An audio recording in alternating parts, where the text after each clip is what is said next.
Hello, continuing making the boot clogs, and in the last video I had wet moulded the leather over the last, and it's quite amazing really. It's shrunk it down really well, and you can see how that is following the form of that last very nicely. So what I'm going to do next, I'm going to trim so I get to the bottom of my little wooden ledge and put tacks in to hold the leather onto the base, onto the footbed. So that's what I'll be doing next, and then I'll carry on. I'm going to be dyeing these, I'll be doing that as well. Anyway, we'll get underway. So I'll start at the back and pull my little lasting nail out, and then try and push the leather down as far as I can get it down and get some tacks in. Now I'm using at the moment 20mm blue tacks,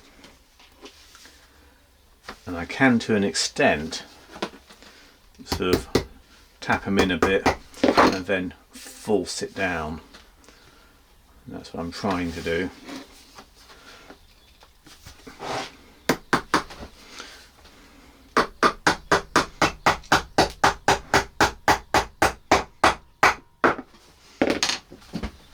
So I will be using my dividers to sort of give me some tack spacing, so I can just do little prick holes there, and that will keep it at some sort of spacing. I'll do a tack in every other hole at the moment, because what I intend doing here is actually doing a wrapping round of like an edge of another layer of leather, so there'll be tack, tack, and then in the gaps I can use those for the top bit of leather. So there'll be quite a lot of nails going into here. I'll try and do the nails at different angles so I don't split the order. It's fairly resilient. And what I do need to do also is, to make this fit, is trim my leather, so you can sort of feel it and see the shadow to an extent. But I can mark it as well as to where I think the boundary line goes. So what I want to do early on is get a tack, some tacks in the waist here where my finger is, get a few more around the heel, and then one or two around the sides at the front. I will probably then do as much trimming as I can and extract the last at that stage. And I say that because I think this last is going to be quite a snug fit in here, and bear in mind also I've already closed the last up on its spring a little bit to get the raised toe lift, so I'm going to have less scope to actually get that last out. So by not putting too many tacks in, if I do have a problem, I can undo the tacks and do something to try and get the last out.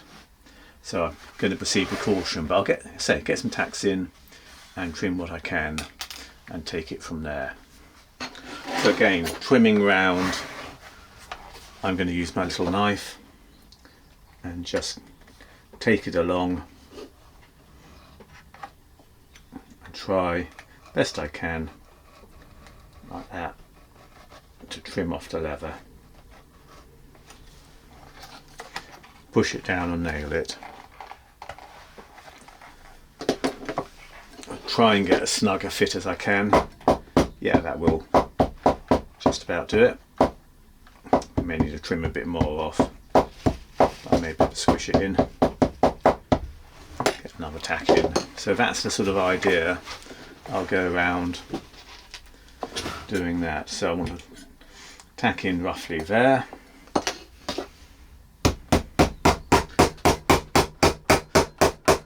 Then I want another one, so I'm going to miss out one and put one in there, and I'll go on so on going around.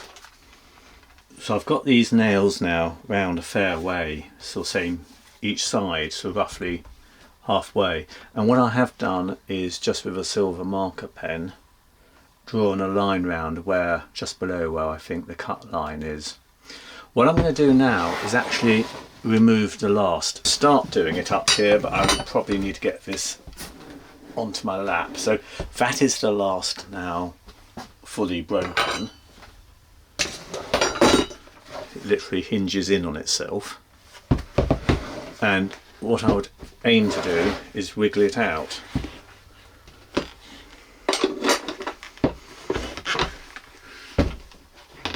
This is where I will try side of my bench and everything else to try and get that free. It is sort of coming, but it is quite resistant. I will do a bit of battling over my knees and in the lap, etc. Right, with it on my lap I could get the leverage, and I got it out quite well. So the last, you see, it folds up on itself, so I can get that back to how it would normally be. Like that. It's a fairly powerful spring in these things. So that's the last out. I didn't actually have to remove those nails. It wasn't too difficult in the end. So I can carry on nailing around the edge. And what's quite nice now, I can also look inside and check that I haven't got any nails coming through. And I have got one, I'm surprised. A very nasty one.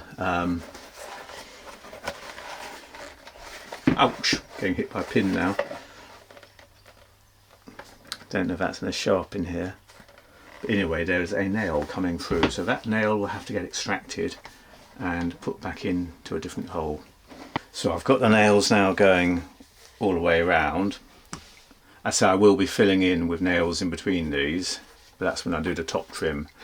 At the toe, I just need to finish this. I need to try and bunch this in as best I can. It will be covered by both the outside, so like gimping I'm going to put around, and also I'm hoping to make a couple of toe tins for the front. I've now got two shoes which I've got to the same state, and so I want to do this gimping etc around the covering these nails. What I'm going to do is dye the shoes. I think as they're actually off with the lasts out now, I can't resist having a very gentle try on. They haven't got all their nails in, so I don't want to stress them, but it's too good an opportunity to miss, so I'm going to pop them on my feet. So first of all, reaction is fit wise, they actually seem very good.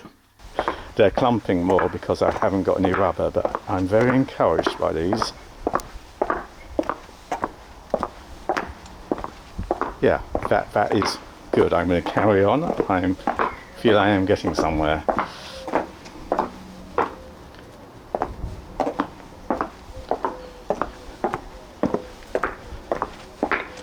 I can walk on the grass and it'll be more normal. See, that's on grass. So I'm not making so much noise, because obviously it's not like walking on a path, stone path. That's good. I feel quite encouraged for that little walk.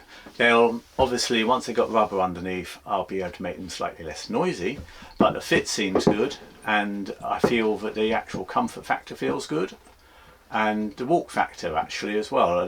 This is the most encouraging so far, so I'm feeling pretty positive. Going to dye them next and then do the edge gimping.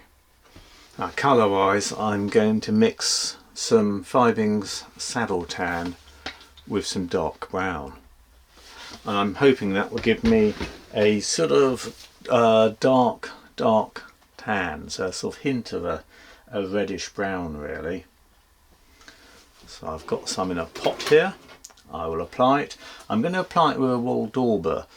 It will put a heavy dye loading on, but I think then if it does get scuffed, the dye will actually be below the surface a bit as well, so I don't think that would be a bad thing.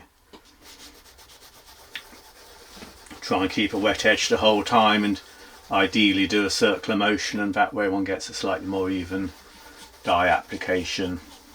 I don't mind a certain amount of mottling, but I don't want it to look like really light bits and dark bits if I can help it.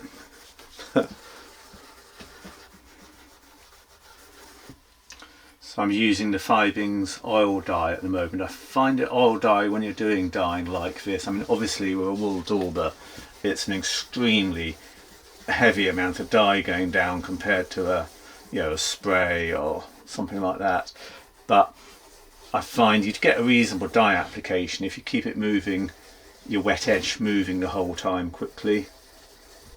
Try and do area by area, then it's not bad. I hope I haven't got great splodges of glue around this seam. Come round to the other. I'm going to work fairly quickly at this.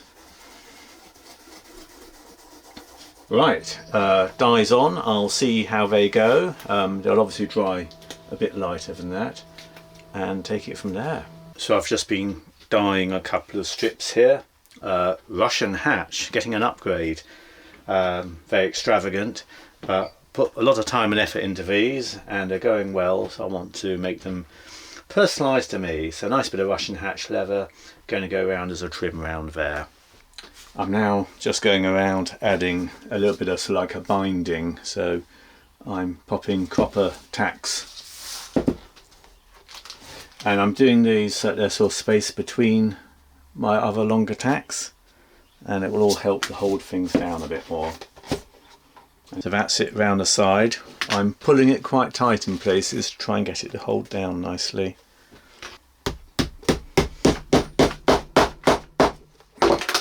So those little copper tacks and a nice bit of Russian hatch leather does add a little something in the way of a trim there. I quite like that.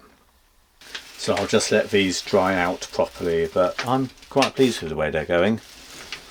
Next video I'll sort out some toe tins, the little caps that go on the front, probably stiffen up the top here, and also put some rubber underneath on the sole beds. And a bit of waterproofing, and I think then we'll be there. So anyway, thanks so much for watching this one, and see you in the next video. Bye bye then. Bye.